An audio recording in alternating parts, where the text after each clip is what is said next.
How to factory reset Vantrue BlackVue DashCam. First of all, you can use the reset buttons.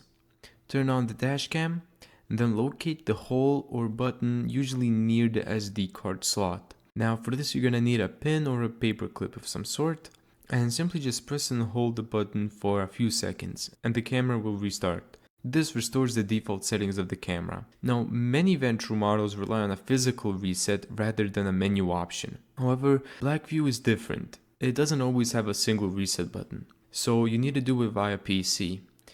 You turn off the dashcam, remove the SD card, insert into the computer, and then open the BlackVue viewer software, and then reset it from there. Then you put the SD card back into the dashcam, turn it on, and this restores factory settings.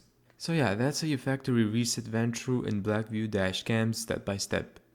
Thank you so much for watching this video. If you found this tutorial helpful, make sure to give it a thumbs up and subscribe. And as always, see you in the next video.